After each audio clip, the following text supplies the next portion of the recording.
At some point in elementary school, usually on a rainy day or the day before a vacation break, the teacher would say the words we were all hoping for. Let's play Heads Up, 7 Up. And just like that, the room changed. Heads went down, thumbs went up. And suddenly, this quiet little classroom game became the most important thing happening in the world. Who would pick you? Who didn't pick you? Did your crush tap your thumb? Did they skip you on purpose? Could you cheat without getting caught? In this episode, we're digging into why Heads Up 7 Up became such a formative part of growing up, especially in the 90s. Where did it come from? Why did it spread across classrooms like folklore? And how did a supposedly quiet time filler become a full-blown emotional minefield? This is a story of a game that was never really about winning. It was about being seen. Let's play a memory.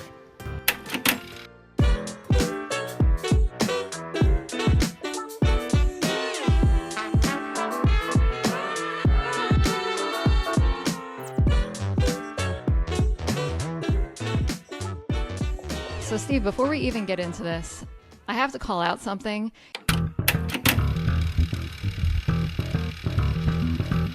You refer to this game as Heads Up, comma, 7 Up, and that's how this game was introduced to you, and this is how you've always known it. That is how I've always referred to it as, or have heard it referred to as, even growing up. Yeah. You didn't play this so often that you may have even had shorthand for it. I recall always saying the full title, although now that you bring it up, it does not really flow off the tongue very, very easily. Did you know it as something different as a kid? I did. I have never heard of this, the heads up portion of the game. I have only ever known it as 7 Up. Just 7 Up. Just 7 Okay. Up, which I get is confusing because it's also a soda. But Right. if someone says, do you want to play 7 Up? Everyone knew what to do. It's always interesting when you hear, it's something that you grew up with, that you remember to be a certain way or to be known as a certain thing, and someone else in a completely different area of the state or area of the country also did the same thing, but referred to it as something completely different. It just always blows my mind. Yeah, especially in this instance because we didn't grow up that far away from each other, maybe 45 minutes, half hour yeah. even. Why is everything always like 30 to 45 minutes, depending upon where you are Depending in on the traffic. region of New York that we grew? We lived in a very high traffic area, so it would really depend on the day. Right.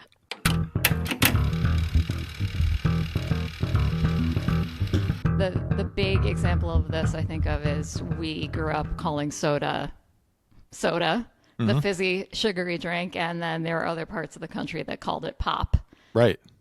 And then Right. same with sneakers and then tennis shoes. When the first time I heard the name tennis shoes, I thought, oh, I still in my mind picture it being like a different style of shoe. It automatically feels fancy to me. Yes. I wouldn't wear tennis shoes to go play sports or play at the playground, no. but that's exactly what they're supposed to be. Like, that's the exact purpose of wearing them. And then one last one that is topical because we're recording this somewhat before Halloween is, what did you call the night that was before Halloween? Mischief night. From a language perspective, that makes complete sense. But for my 30 to 45 minutes away area, we called it gate night. Have you heard of that before? No, I never knew that. So weird. In this instance, I will give you, I think Mischief Night makes much more sense, but Feels more spooky. Gate it night does. Yeah. Gate night is like, there could be confusion as to what that is. Yeah. But Heads Up, 7 Up is just, it's too much.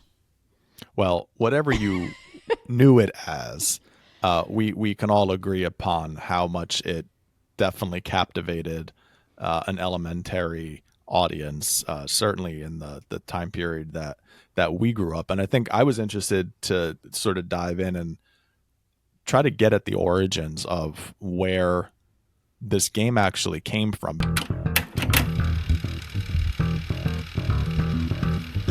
I think like so many things, you grow up with something and you assume that it's yours or it's your generations or it's your era, because I don't remember having many conversations with people older than me, and I'm talking, generations wise, so my parents or before that, about this. This wasn't something where it's like as common as playing tag or doing something that everybody takes part in. Like, this was something that just felt like it was kind of like our game. But what we found in the research is that, like, while the exact origin of this game is kind of murky, a lot of the research shows that Seven Up was likely came about sometime in the early to mid 20th century. So we're talking somewhere in the 1950s, and we were able to sort of find out in a book called Schoolyard Games by Patricia Ralston, which basically was just a guide of games, and it listed Seven Up or Heads Up Seven Up as a rainy day activity, and it said it requires no materials and can calm a noisy room, which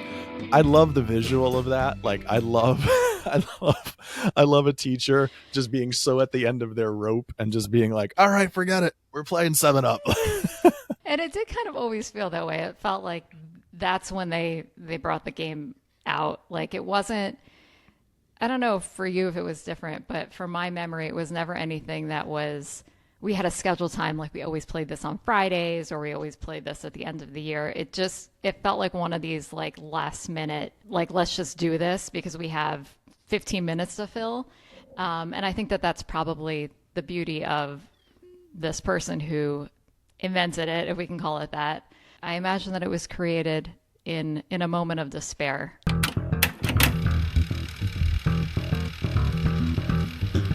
Okay, so let's back up just in case we have audience members from different generations, or people who may need a little refresher, because I kind of needed a little bit of a refresher. So I was glad that we could kind of go back and review the rules and the setup. So as the name suggests, we have the seven students go up to the front of the classroom, and then everyone else who remains in their seats puts their heads down and their thumbs up. And then the 7 children who are at the front of the classroom, once everyone's heads are down, will go around. They'll each pick one student and press their thumb down and then return to the front of the classroom. And then at the end, those who have their thumbs down will go ahead and try to guess the person who touched their thumb.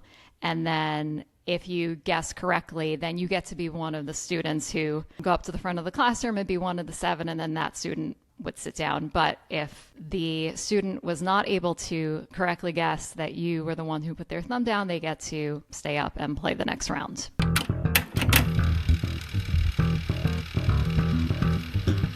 Why do you feel like this game was so beloved? I think the first thing is just that it was a really easy game to explain. I think there are a lot of jokes and memes that go around for people our age of when someone's trying to explain a board game to them, like especially some of these more complex ones that have come out in recent years. And with a game like 7-Up, you can explain it in a couple sentences and everyone knows what to do right away. So there's a really low barrier to be able to participate. I think the other part too is it never really felt like chaotic. Like, we've been in classrooms before for like indoor recess or things like that where things were kind of like, like frenetic, right? And like loud, and teachers are screaming at you to stop making whatever it is. Like, as wild as this game could be on so many emotions that we're going to kind of unpack throughout this episode, it really was like low chaos. It was a very quiet, relatively calm atmosphere that you got to, participate and experience this game in. I think the other reason why this game was such a hit for us as kids is there was no equipment needed. So like, in addition to you don't have to explain anything much. Like, you don't need anything to get set up. Everyone go to their desk where they should be anyway, and put your head down and put your thumb up, and you're good to go. And you can kind of like start and end very quickly and transition to whatever the next thing needs to happen at school. Yeah. I think the rise in the 90s of cable television and Nickelodeon and Disney and channels that obviously were geared towards kids, but the commercials were really geared towards kids too, right? Like every sort of this game and that game and this new thing, and you got to have that toy, and it was always coming at you and loud, and you know the voiceover was always very high energy. This was a game that wasn't invented by a toy company. It didn't have commercials. It wasn't on TV. It just sort of spread. We talked about this at the top of the episode. Like you could say Seven Up or Heads Up, Seven Up, whatever, whatever your dialect is, and people know immediately what you're talking about, and it makes it. It was almost like folklore, you know, like it's just something that got handed down, even though there's not necessarily the previous generation partook in this game. So even though it didn't have that sort of like connection to history and maybe a past generation, this ability for it to spread so easily made it feel more like an oral tradition than a game. Yeah, I feel like that's what makes this game so special. And I actually like the fact that we weren't able to find much of an origin. I mean, it's cool that there's this book and like somewhat of a record of it, but I think it's one of those things that is happening less and less as we get older. And obviously we have records of everything that's accessible to everyone. To have this thing that was so pure and so reflective of, I mean, this game could have been played, in the 1800s. This game could have been played at any point in history, really, if you could get a big enough group together. And I think that there just aren't very many things left that are like that. So I kind of almost like look at this as just like, oh, this is like this really special, sweet thing that we are so lucky that we got to experience in such a pure way as kids.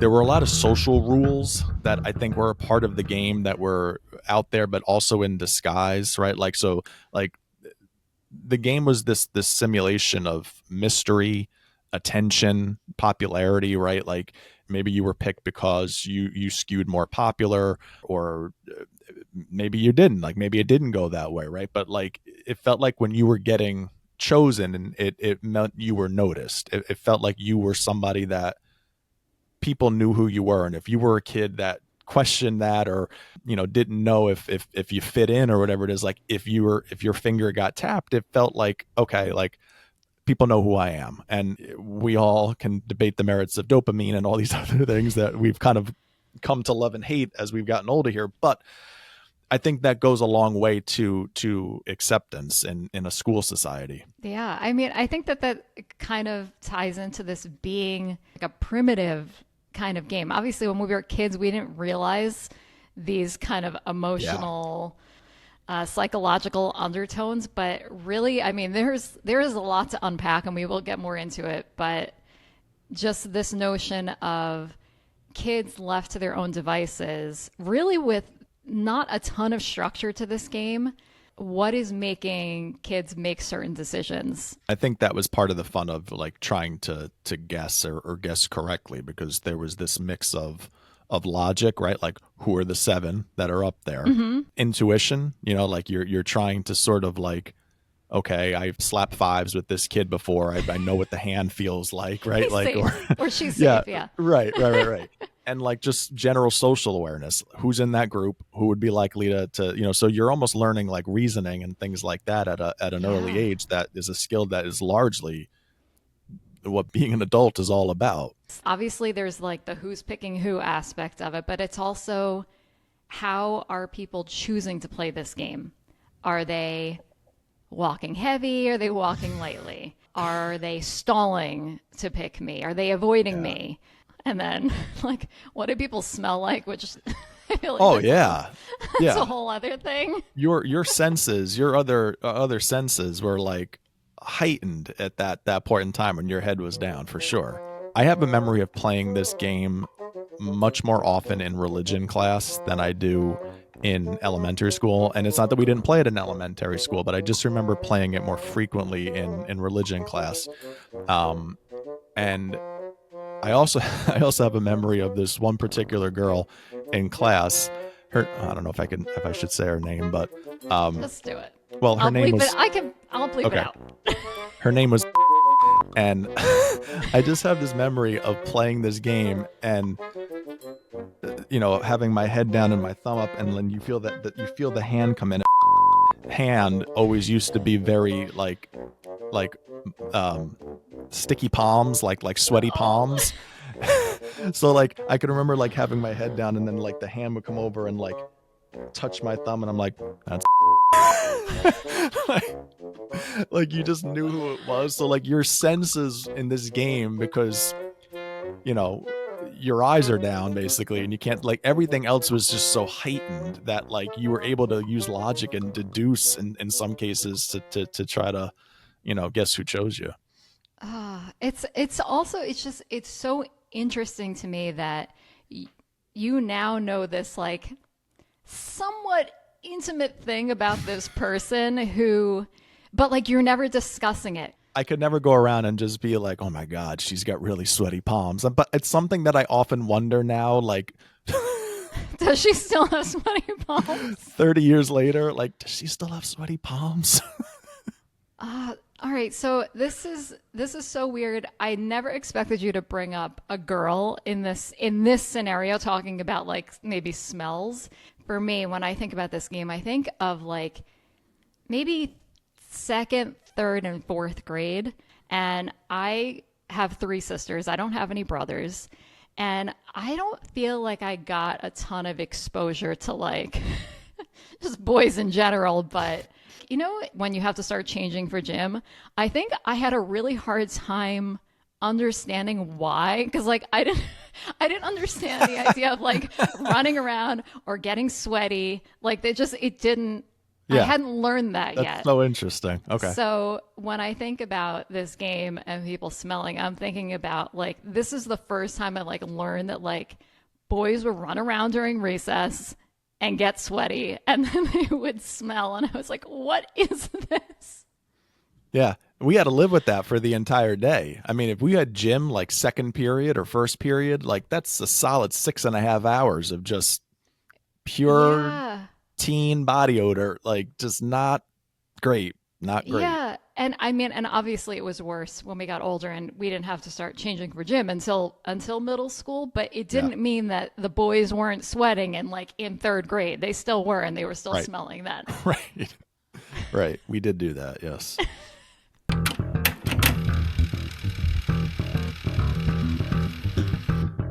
The cultural context of this feels so 90s for us. And I think a lot of it has to do with what came after the 90s that makes it feel so like it has such a home in that decade.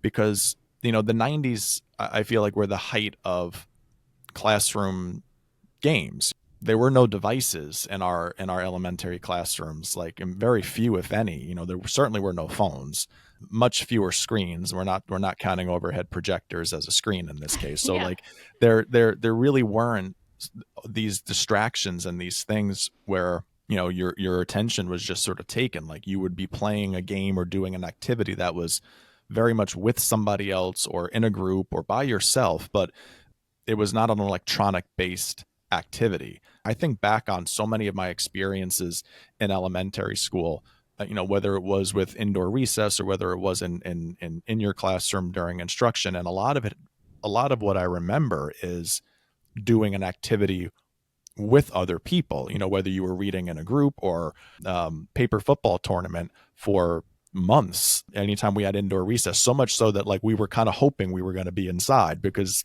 we wanted to do that. So this kind of felt right in that sort of like wheelhouse, that niche, because it was an activity that you all did as a group. It felt like you were all playing it together. You weren't combative with each other. It wasn't I'm going to win and you're going to lose. It was a classroom activity that brought everybody together, and that's what you were all focused on. Nothing else seemed to matter. I want to go back. I want to go back and play this again. The way that you're describing it, I mean, it feels like kind of like a humanity moment. Like you said, we're playing together, but also kind of working together in this very little pocket of time in this little classroom. And today, I mean, you could speak more to this than I can because you have a kid, but screens are a part of learning now. Like they're in the classroom, and even though kids are still interacting with each other, I'm imagining outside of having screens, it can't possibly be the same because we didn't know that we were missing screens. This is the kind of thing that we would get so excited about. Like, we're going to get to play this game, this really just simple, pure game.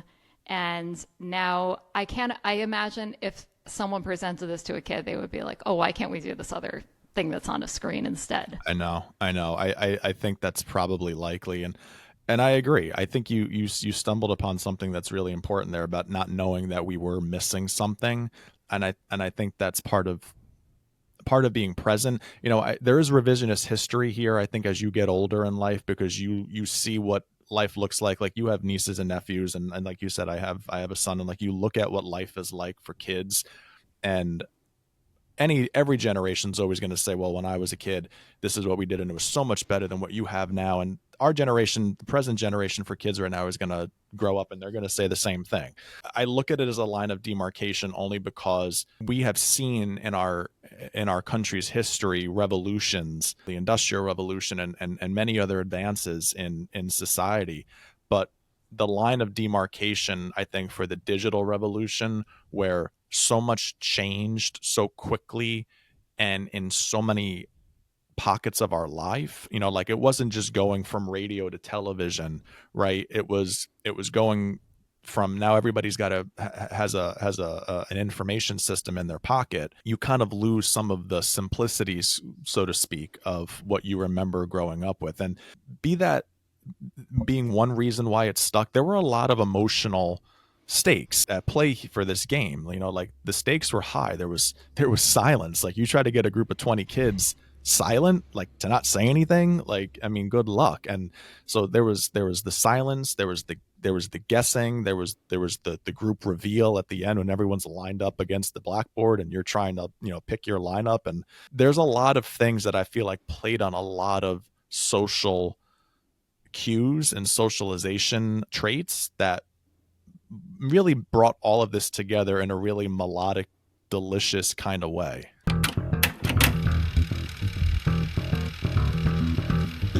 So I feel like there were two big components and things that are still very clear in my memory when it comes to this game. And I feel like it was the cheating aspect of it and having a crush aspect of it. So let's get into this.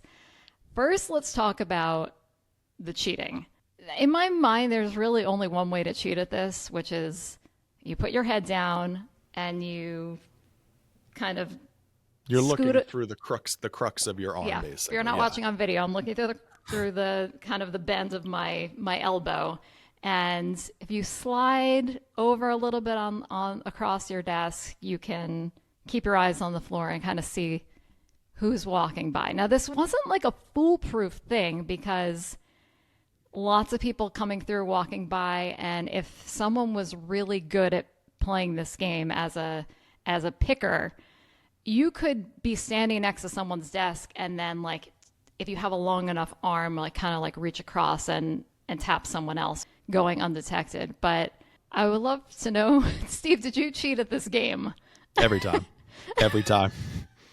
Every time. Zero shame. I couldn't live with guessing a name and being wrong. Like, I couldn't do it. The cheating part, if you were the one cheating, I felt like my success rate of guessing was obviously like very good based on the results that I got. But when I was a picker and I was walking around, I did exactly what you just described. Like, I would kind of come in like over the shoulder from behind Oh, the seat, because a lot of the desks that I remember playing this on, like, they were the type of desks that were connected to, or chairs that were connected to the desk, right? It didn't like separate where you could pull back. So like, you didn't have to worry about like spacing. Everybody had the same level of space. So you could just kind of come in over the shoulder and tap the thumb from behind and not necessarily have your feet be seen because you would just retreat. So like, I had it down from the picker standpoint, but I never really saw a lot of people use that strategy. It just, when they were the pickers or when I was being picked, like everybody used to just sidle right up to the side of the desk and just tap it. And you go, oh, I know those sneakers. Okay. Just remember what they were wearing. These ones, these ones lit up. These ones were this, like, and you'd get up and you go, that one. Like it was a very, very simple game to play when you cheated.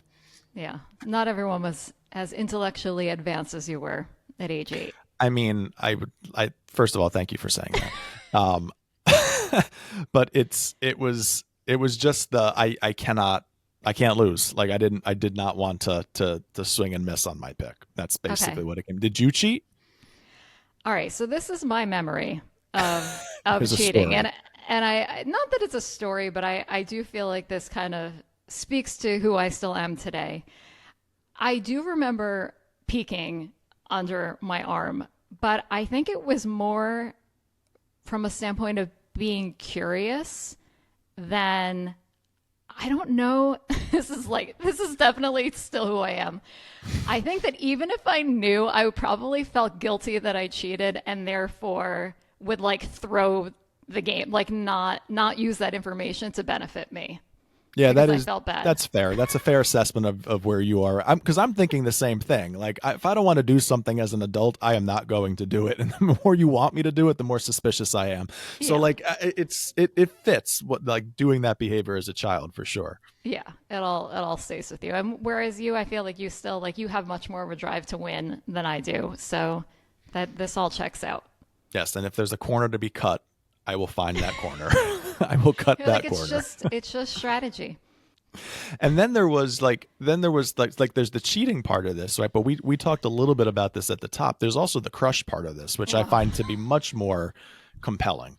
yeah. Because the game really like it was a game on the surface, right? It wasn't so like on the nose as like Hmm. spin the bottle Hmm. was, right? But like it was surface level, like blurring the line between let's play a game and we're gonna flirt a little bit here Hmm. by me choosing you, We right? have Because this like opportunity. I mean, why not? right, like the rules are here, like it's up for interpretation, and like there was definitely like probably a hope if you were in that class that like your crush picked you, but you really didn't know. And I mean, like unless you cheated, but like you really didn't know unless you guessed right, which is really agonizing. Like when you think about it, because then who was it, right? So like there's that frustration. I think is so present.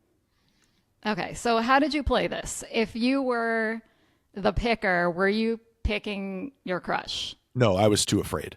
I was by far like way too nervous to do that because I think there's that like as soon as the cat is out of the bag, you can't get it back in the bag in Yeah, school. yeah. Like that once people know, like you're toast. Everyone So like knows. Yeah, I yeah. was very cognizant of that, which is also like very much in line with where I am now as an adult, where I'm like, oh no, see, if I say that to that person, that's not going to be good. So it's definitely like I I steered clear of that completely and just went with people I knew or friends that I felt much more confident with than rolling the dice. Yeah. Same or different for you? Oh my God. What do you think? I was going to I say it mean, seems like you probably would be in a similar boat than I was as I we were. yeah, we didn't know each other in elementary school, but I think you've known me long enough to know that I would actually probably take it as far as you would probably know who my crush was based on I would pick the person like furthest away from them, just so there was no chance of anyone suspecting something.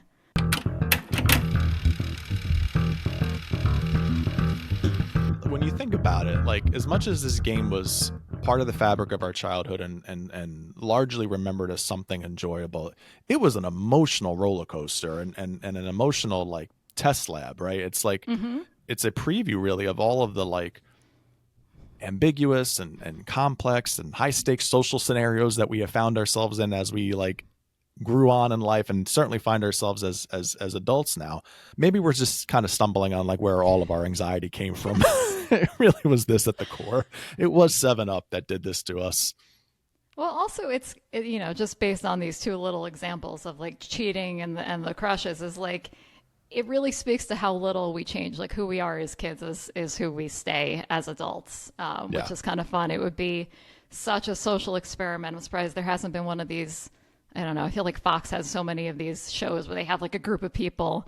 I would love to see a group of adults play 7 Up I would and what watch comes that. from it, I like a would watch reality that. show. Oh, I think that's such a great idea. There are so many things that I just think is so terrible that you see on like streaming and on TV Yeah, now, yeah. and but I would sit and watch that for sure. Yes. I'm sure they would then spin it into like 7 Up Love Islands. Hosted by Alfonso Ribeiro.